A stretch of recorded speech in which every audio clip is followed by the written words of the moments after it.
A ver, imaginen por un momento un virus que es súper adaptable. Pero no hablo de un virus biológico que ataca el cuerpo, sino uno que se mete directamente en la mente de las sociedades.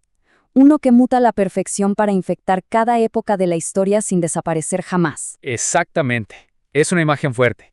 Y en este análisis vamos a decodificar precisamente eso, el odio, tanto digital como del mundo real más antiguo que existe. Estamos hablando del antisemitismo. Vamos a ver cómo arrancó, cómo cambia de disfraz todo el tiempo y por qué, lamentablemente, sigue circulando con tanta fuerza hoy en día. Así que empecemos a desarmar todo este fenómeno. Y para entender por qué este tema es tan urgente, tenemos que mirar nuestras propias pantallas y enfrentar la realidad del discurso de odio digital. Hoy por hoy, el odio ya no siempre se ve como un linchamiento en la plaza del pueblo. Muchas veces son miles de comentarios y hashtags súper tóxicos saliendo de un teléfono cualquiera. Tal cual, y el objetivo principal de este tipo de discurso es lograr que una persona tenga miedo o sienta una vergüenza profunda de ser quien es. O sea, las redes sociales nos dieron a todos el superpoder del anonimato, y eso transformó insultos que a veces parecen inofensivos en una avalancha virtual gigante que estigmatiza y deshumaniza a una escala nunca antes vista. Pero vayamos a los datos crudos de nuestras fuentes. ¿Qué es exactamente el antisemitismo? Fundamentalmente es señalar, discriminar o atacar a alguien por el simple y único hecho de ser judío. Y lo que de verdad llama la atención es cómo operan. No estamos hablando solamente de violencia física. Todo esto se alimenta de estereotipos negativos del día a día, de teorías conspirativas rarísimas y de esa costumbre histórica de usar al pueblo judío como el eterno chivo expiatorio para cualquier problema mundial. Es básicamente un proceso sistemático para quitarle la humanidad a todo un grupo de personas.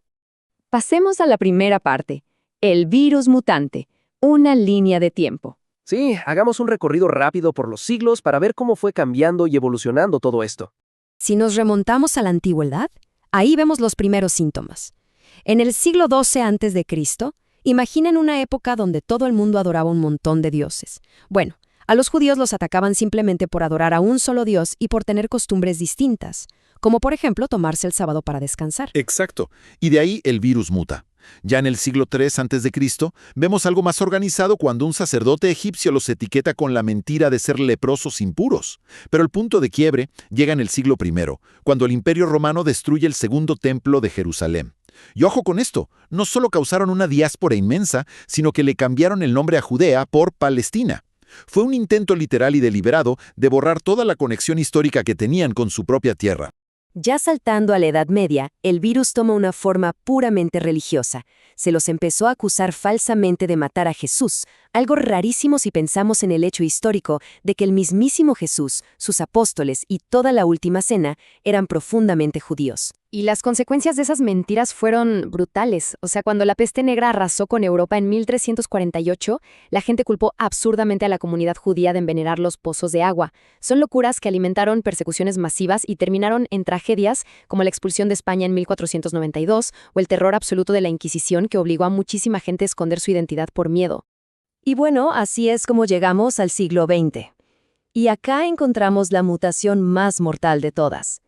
El antisemitismo dejó la religión de lado y se convirtió directamente en una pseudociencia biológica disfrazada de racismo. Totalmente. Se inventaron esta falsedad terrible de que los judíos eran una especie de raza inferior por su sangre, sin importar para nada en qué creían o qué pensaban. Estas ideas tan deshumanizantes fueron la base absoluta para justificar el Holocausto, que como sabemos terminó en el asesinato sistemático de 6 millones de judíos. Es un recordatorio espeluznante de lo que pasa cuando el discurso de odio se vuelve institucional. Sección 2. Mitos modernos y odio digital. Vamos a ver cómo esos delirios del pasado en realidad nunca se fueron, sino que hoy circulan libres y se amplifican a 1000 por hora gracias a los algoritmos. Cuando uno empieza a desarmar esos mitos clásicos, la realidad cae por su propio peso. Por un lado, tenemos esta vieja teoría conspirativa de que andan controlando la economía mundial o que tienen una doble lealtad.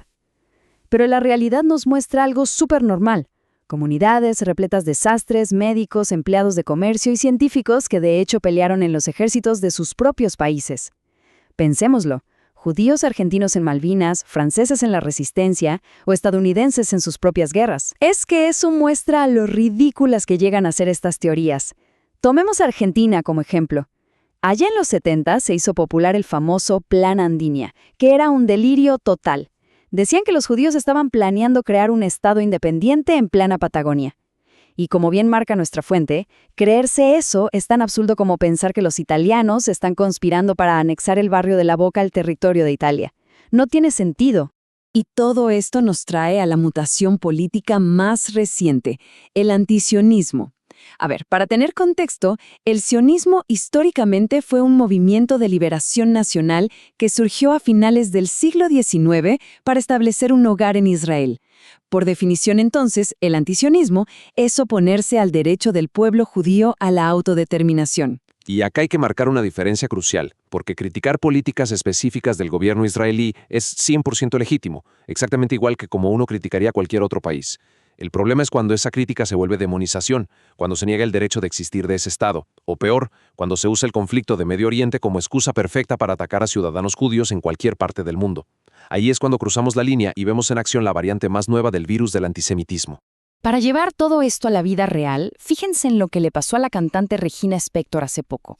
Estaba en pleno concierto y un espectador la interrumpió a los gritos con consignas geopolíticas, o sea, atacándola puramente por su identidad en medio de un show. Y la forma en que ella respondió fue superhumana y poderosa. Le tuvo que recordar a toda la sala que ella es una persona real, que su familia tuvo que escapar de la persecución en Rusia buscando refugio, y que el hecho de que la ataquen con odio en un concierto musical solo por ser judía es la prueba perfecta de cómo hoy en día se usan etiquetas políticas para justificar el acoso hacia individuos comunes y corrientes. Llegamos a la sección 3. ¿Qué es el judaísmo realmente? Creo que es clave detenernos un segundo para entender quién es de verdad este grupo de personas. Porque, seamos sinceros, el primer antídoto contra el odio es siempre la información. Mucha gente no lo sabe, pero el judaísmo no es ni cerca solamente una religión. Estamos hablando de un pueblo milenario, una especie de familia global súper diversa que está conectada por más de 3.000 años de historia compartida. Total, y alerta de spoiler, alguien puede ser judío y no haber pisado una sinagoga en toda su vida. Los datos nos dicen que el 45% de los judíos en Israel, por ejemplo, no son religiosos. Es que la identidad pasa por otro lado. Está en la comida de las abuelas, en un sentido del humor particular, en idiomas como el yiddish o el ladino, en las tradiciones y, obvio, hoy en día hasta en los memes. Y si miramos un segundo esta lista de personas famosas, cualquier estereotipo que tengamos se cae a pedazos. A ver, ¿qué pueden tener en común? Un genio absoluto de la física como Albert Einstein y una rapera que es viral en TikTok como Doja Cat. Exacto, o actores de Hollywood gigantes como Timothée Chalamet y Scarlett Johansson al lado de estrellas de pop urbano como Jamie Sardier. Son personas que no tienen nada que ver entre sí. Tienen vidas, profesiones y estilos radicalmente distintos, pero lo que los une es el orgullo de pertenecer a esa misma identidad cultural e histórica. Ahora, más allá de la gente famosa, hay 3 valores profundos que sostienen a toda esta comunidad.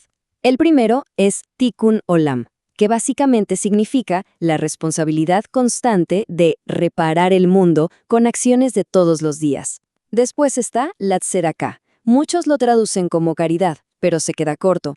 Es la creencia de que ayudar al que lo necesita no es un favor ni dar lo que te sobra, es un deber moral y un acto de justicia.